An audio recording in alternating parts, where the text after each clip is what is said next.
blind cat was about to give up on life. Then this dog did something unexpected. Sarah Martinez pushed open the heavy glass doors of the Riverside Animal Shelter in Sacramento, California.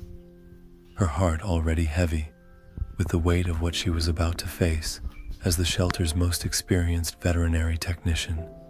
She'd seen her fair share of difficult cases over the past 15 years, but something about this one felt different. "She's in here."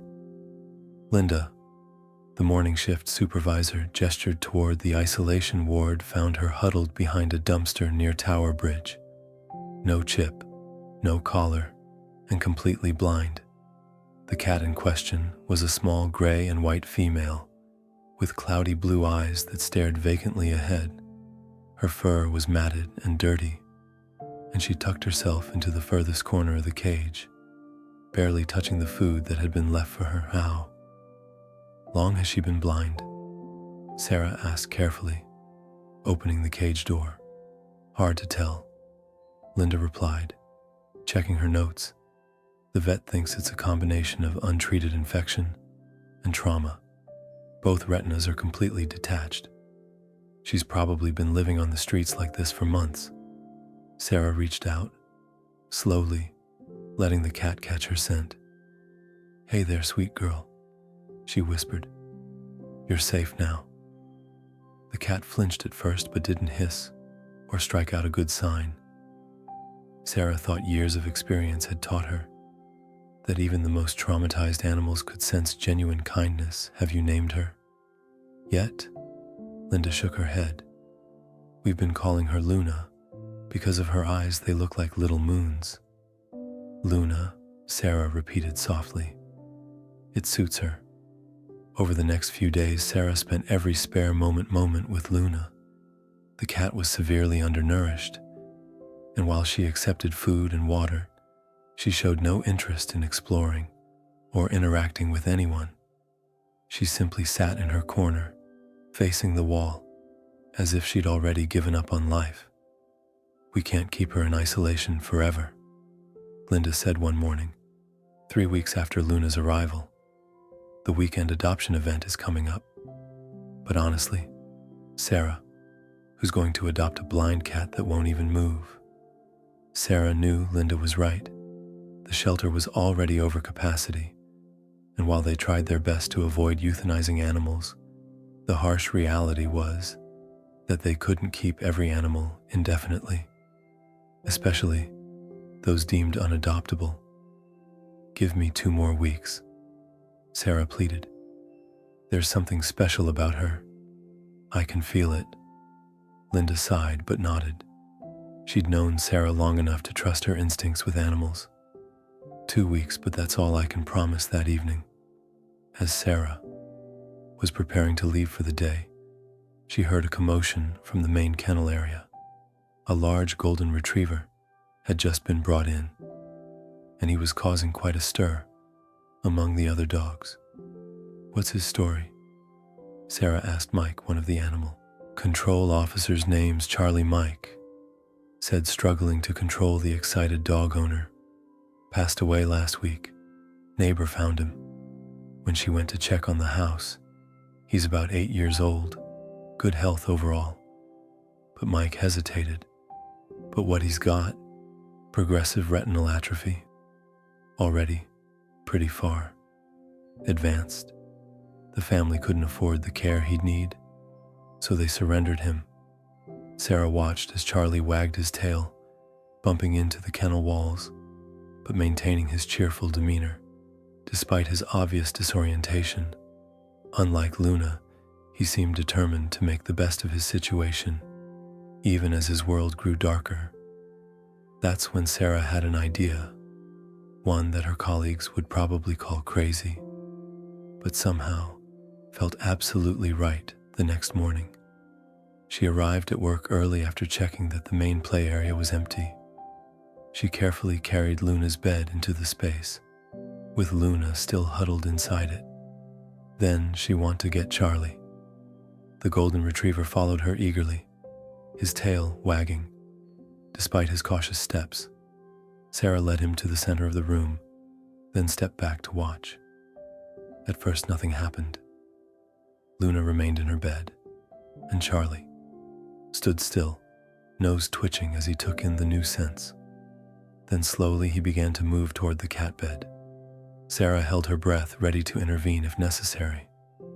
But what happened next would forever change her understanding of animal relationships. Charlie approached Luna's bed with surprising gentleness.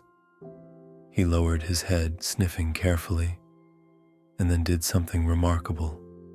He lay down beside her, not touching, just being present. It was as if he somehow knew she needed company, but wasn't ready for direct interaction. Luna, for the first time since her arrival, lifted her head. Her nose twitched, taking in Charlie's scent. She didn't retreat to her corner. Over the next hour, Sarah watched in amazement as a silent understanding seemed to develop between the two animals. Charlie would occasionally shift position, and Luna would turn her head toward the sound. When he finally stood up to get a drink of water, his movement created a slight breeze that caused Luna to perk up her ears. "Are you seeing this?" Linda whispered, having joined Sarah at the observation window. Sarah nodded, unable to speak. She'd hoped for some kind of connection, but this was beyond her expectations. Day by day, the unlikely pair grew closer. Charlie seemed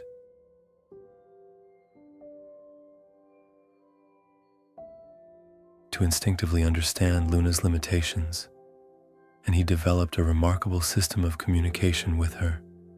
He would make soft, wooing sounds before approaching, allowing her to track his location by sound. When they were in the play-yard together, he would walk beside her, his body providing a guidance barrier that helped her navigate the space.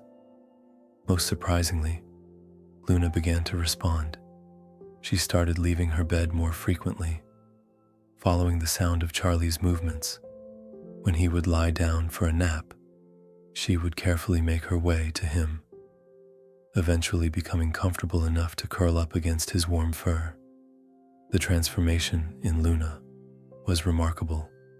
The cat who had once given up on life was now showing interest in her surroundings. Guided by her unlikely canine companion, she began to play with toys again, following the sound of bells and crinkles. She even started responding to the shelter staff's voices, particularly Sarah. Word of the unusual friendship began to spread. Local news stations picked up the story, and soon Charlie and Luna became minor celebrities in Sacramento. People would come to the shelter just to watch them interact, amazed by their unique bond. But Sarah worried. As wonderful as their relationship was, the reality remained that both animals needed permanent homes.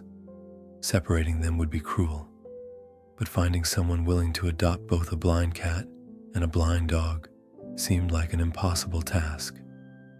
Then one day, a woman named Grace Chin walked into the shelter. She was a retired special education teacher who had recently lost her elderly dog. When she read about Charlie and Luna online, something resonated with her. "I understand what it's like to work with those who see the world differently," she told Sarah during their first meeting. "Sometimes all they need is someone who's willing to adapt to their way of experiencing life." Sarah arranged for Grace to spend time with Charlie and Luna. Over several days, she watched as the woman patiently learned their routines and signals, taking notes on their preferences and behaviors. Grace asked thoughtful questions about their care requirements and began researching how to make her home more accessible for blind pets. But it wasn't just Grace's practical approach that impressed Sarah. It was the way both animals responded to her. Charlie would rest his head in her lap while she sat with him, and even Luna, typically shy with strangers, began to accept gentle pets from Grace's steady hands. The adoption process was thorough, as it always was, At Riverside, Grace's home was inspected and modified to accommodate her blind companions.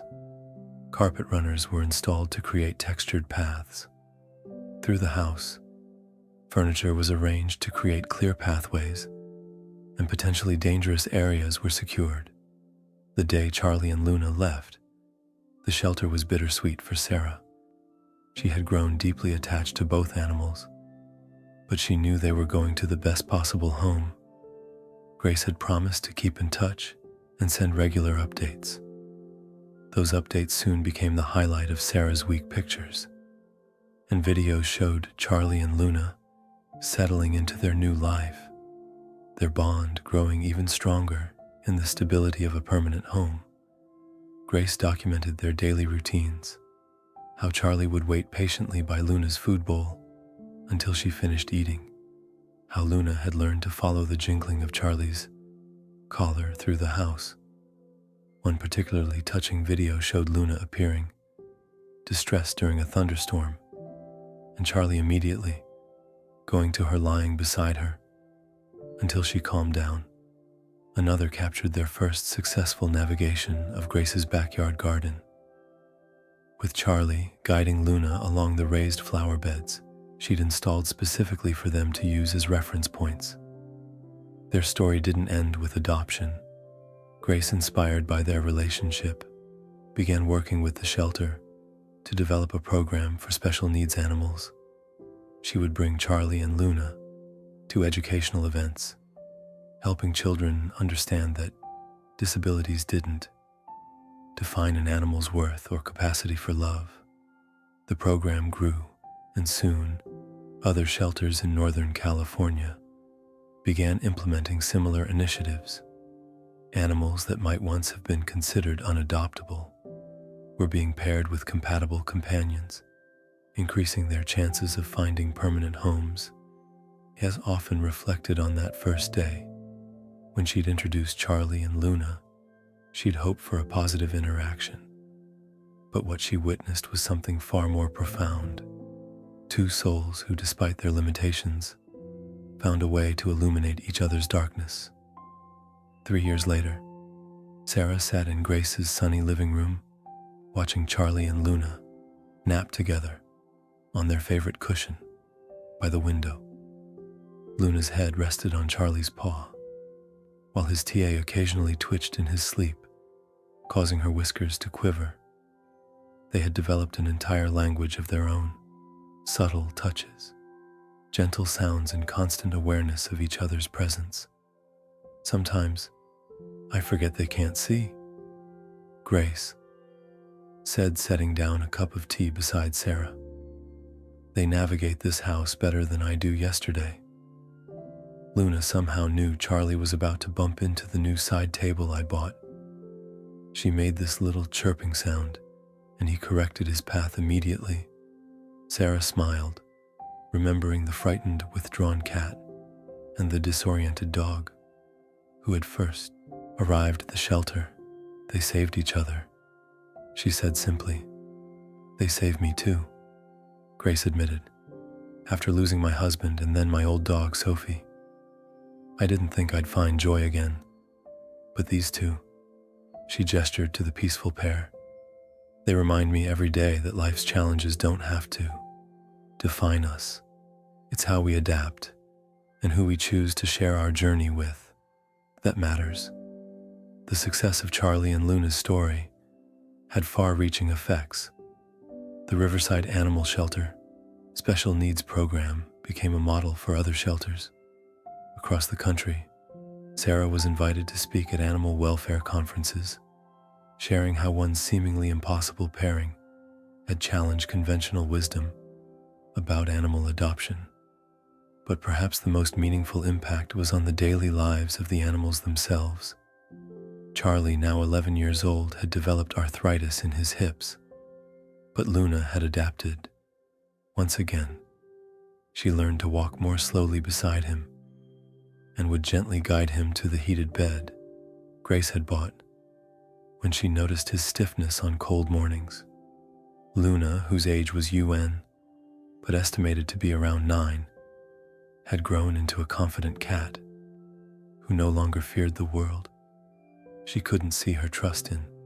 Charlie had expanded to include trust in humans, and she would now readily approach shelter visitors during their educational visits, allowing children to gently pet her, while Grace explained how animals adapt to disabilities.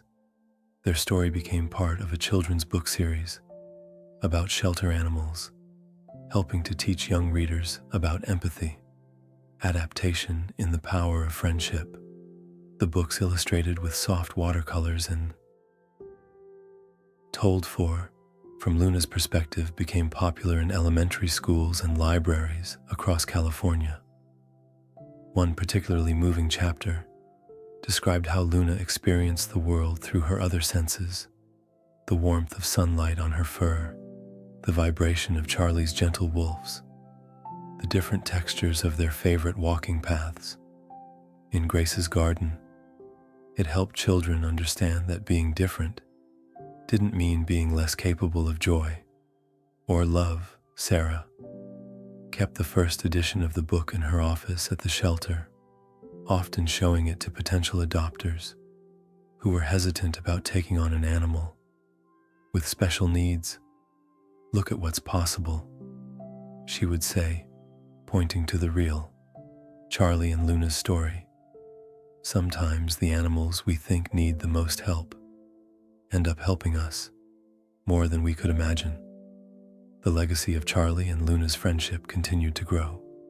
Grace's home became a sort of informal sanctuary where she would occasionally foster other special needs animals, using Charlie and Luna's stable presence to help these newcomers adjust. The pair seemed to have an innate understanding of other animals, challenges offering comfort and guidance in their own unique way.